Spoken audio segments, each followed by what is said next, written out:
మంత్రులు, ఎమ్మెల్యేలు, ఎమ్మెల్సీలు వీళ్ళందరూ కూడా రావడం జరిగింది. వారికి కూడా నేను ప్రత్యేకంగా ధన్యవాదాలు తెలియజేసుకుంటున్నాను.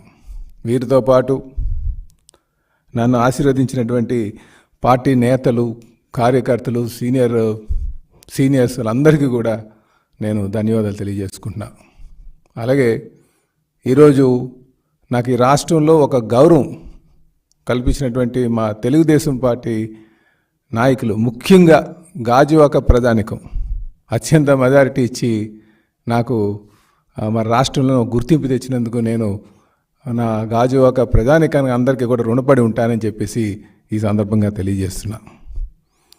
అలాగే తెలుగుదేశం పార్టీ అంటేనే ఒక పవిత్రమైనటువంటి ఆలోచనతో పెట్టినటువంటి పార్టీ.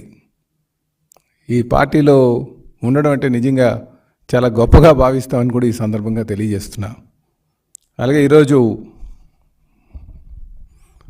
మరి ముఖ్యమంత్రిగా చంద్రబాబు నాయుడు గారు వారు ప్రమాణ స్వీకారం చేసిన తర్వాత, అంటే ఎలక్షన్లో ఇచ్చినటువంటి మాట ప్రకారంగా కూడా వారు ఏవైతే హామీలు ఇచ్చారో హామీలన్నీ నెరవేర్చేయాలన్న ఒక ఉద్దేశంతో ఈరోజు ఒక్కమారుగా 1000 రూపాయలు పెన్షన్ మీద పెంచడం జరిగింది.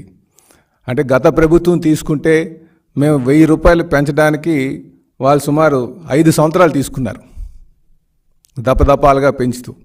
అంటే సుమారు 32,000 రూపాయలు ప్రతి పెన్షన్దారుడికి నష్టం వచ్చేటట్టు చేశారు. కానీ ఎప్పటికప్పుడు మేము అది పెంచాం, ఇది పెంచామని చెప్పేసి కబుర్లు చెప్తూనే గడిపేటటువంటి పరిస్థితి చూసాం. ఈరోజు ఒక్కమారుగా మరి గౌరవ ముఖ్యమంత్రి వర్యులు శ్రీ నారా చంద్రబాబు నాయుడు గారు 1000 రూపాయలు పెన్షన్ పెంచడం జరిగింది.